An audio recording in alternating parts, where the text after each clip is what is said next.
Hello, everybody! So, today I am going to be talking about... What was I going to title this video again? 5 stories that the MonsterVerse could take.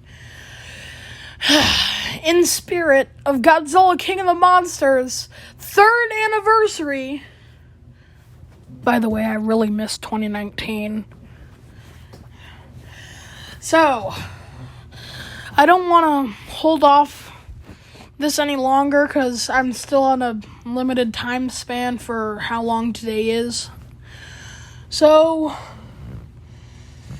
let's do this. So first off, starting with the Hollow Earth.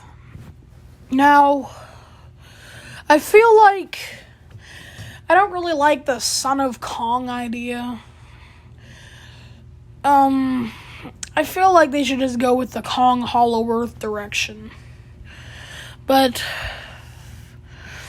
there's a lot of opportunities that the Hollow Earth could open up. Many cameos from classic monsters spanning from like Baragon to Megalon. I did not intend for that to rhyme, by the way. I just added the 2 monsters off the top of my head. So... yeah, I feel like this could open up a lot of opportunities for cameos from classic Toho monsters to newfound legendary monsters. That would be interesting. Both modern takes on classic monsters that we haven't seen in over 60 years, and just new faces like Behemoth, Scylla, Methuselah, yeah, characters like that. And I do feel like they could explore the Hollow Earth a little more. Maybe we could even see some new flashbacks to Godzilla's temple. Well, not flashbacks. Not flashbacks to Godzilla's temple, just Godzilla's temple. After it's been blown up. Maybe we could even see more of the Anguirus species, because we know they're in the MonsterVerse from that skeleton in King of the Monsters. So, yeah. It's kind of all I have to say for that one. That's why this was in the back of it, because I don't really have much to say about it other than that. So, now here's another one that seems heavily possible, and it is Biollante. Now, I'm sorry for the extremely low-quality image. I'm not going to say it's the only one I found. It's just the one that I decided to take off of Google because... never mind. So, basically, I think Biollante could work because... there have been many instances in the MonsterVerse where Godzilla has bled. Now you guys might be thinking, what does Godzilla's blood have to do with this? Follow me on this. I feel like they could have a flashback to 2014 where Godzilla bleeds on like a bush of roses or something. And genetically modifies them in a way. I'm gonna have to find a way to work that into something else because I don't think Godzilla just bleeding on him would make it mutate that way. So, but I feel like this new Biollante would be way different from what we know. Now, my dad thinks that Biollante is the Sahara rainforest that we see in the news clippings for Godzilla 2019's credits. But I don't particularly believe that. I mean, why would a random rainforest in the middle of Africa be Biollante? Just because the Titans are healing up the terrain means that it's automatically a Toho monster? I don't know. We'll have to wait and see. But I personally believe that Biollante is going to have more ties with Godzilla rather than just a rainforest that was healed by the Titans. So, but that's just my opinion. If you guys if you guys have other opinions, feel free to either leave them below or, well, that depends if the comments are even available, because the comments, whenever I'm doing like talk videos, YouTube decides to disable my comments. So if my comments are disabled, just say that you have a different opinion. And honestly, I know that you guys have maybe different opinions, so why did I just go on like a 1 minute long rant about opinions? Alright, moving on. So, my next plot point would probably be Gamera. And Gamera is a monster that I really want to see again. I mean, Gamera the Brave wasn't really... I'm not gonna say it was bad, it was just not Gamera, per se. So, I feel like we're gonna have to have, like, some sort of Guardian of the Monsters thing here, not Guardian of the Universe. But I kind of want Gamera to kind of stray away from his origins a little bit and be more like Godzilla, an ancient protector of the natural order who protects the world from dangerous threats. And he's reawoken after like 10 billion years, I don't know. But, yeah. I don't think I'm gonna have the Atlanteans making Gamera storyline. I think I'm gonna have it more as just he's a mutated turtle from the Hollow Earth that turned into this, and the protector of the world. And so, yeah. I don't really have much to say about Gamera because I haven't fully worked out the details yet, but again, if my comments aren't disabled, I might add some extra details in the comments. I'm not promising anything though. So, the next story that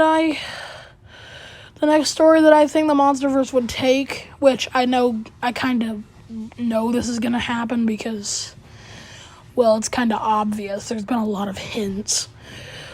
Ren Serizawa surviving. And I think that Ren did not die to Mechagodzilla. I think that Ren will come back, maybe possessed by Ghidorah. I'll get into that in a minute. But in the novelization, it said that Ren's body was not in the Ghidorah skull. Madison went to check, and his body was not there, not even under all the rubble. So, I think maybe Ren got away. Now, I'm going to get in how he might or might not be possessed by Ghidorah. There is also a line where Ren says, the novelization says that Ren was out of the thing and it had arrived.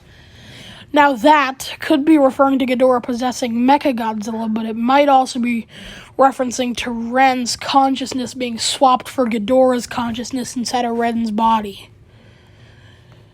Now I know you're seeing like a wall of mathematics when I just said that, but let me explain. So, Ghidorah accessed Ren through the Neuralink thing. I guess Kevin got inside of Mechagodzilla and the other heads maybe got inside Ren. I don't know. But this is another thing that I haven't worked out all the details for yet, but again, I might get back on it when we're done. I'm not a very good thinker, I guess. So yeah, I feel like Ren did survive, but I don't know if he's possessed or not. So on to the last. Now this one may be possible. I'm not sure if it is, but Destroya. Now I don't think we're gonna be seeing Destroya anytime soon. Don't get me wrong. I think he's gonna show up in either maybe a possible Godzilla 4, which is not in my plot at all, or Destroy All Monsters. Get it? Destroy all monsters? Destroy all. Okay, never mind. So, remember the Oxygen Destroyer? Yeah. It's the thing that nearly killed Godzilla. Why am I explaining this? But in the original Godzilla vs. Destroyer movie, the Oxygen Destroyer is what reawoke Destroya, or either mutated him. I don't really remember. But that's how Destroya got reincarnated or something. I haven't seen that movie yet. I've only seen, like, kaiju profiles and stuff. But this is how Destroya might fit in, but maybe the Oxygen Destroyer mutated like a crab or something into Destroya, and Destroya has kind of a vengeance for destruction and stuff. Or maybe it could be another Ancient Rivals scenario, which, not gonna lie, that Ancient Rivals scenario is getting kind of boring now. I'm kind of waiting for some sort of new plot like mutants. I'm kind of getting bored with the whole ancient gods thing. I want to see something like Biollante. Something not involved with anything ancient. Just a monster who loves destruction. And so, yeah, that's how I think Destroya could work in the MonsterVerse, because then again, there was also those crab things in the Hollow Earth which could be Destroya. Now, I don't really think they are, because, once again, just like the Photodon doesn't really have many ties with Godzilla, but it has, in the MonsterVerse, it appears to be related to him, but no ties. Same could be said for the Arachnoclaws and Destroya. I'm aware that the Arachnoclaws look a lot like the second form of Destroya from Godzilla vs. Destroya, but I don't think that that's how they're going to play this. So that's all that I'm going to say, because my random rants are probably annoying you at this point. But I do have something that I'm working on. So, I'll see you then. Bye, guys.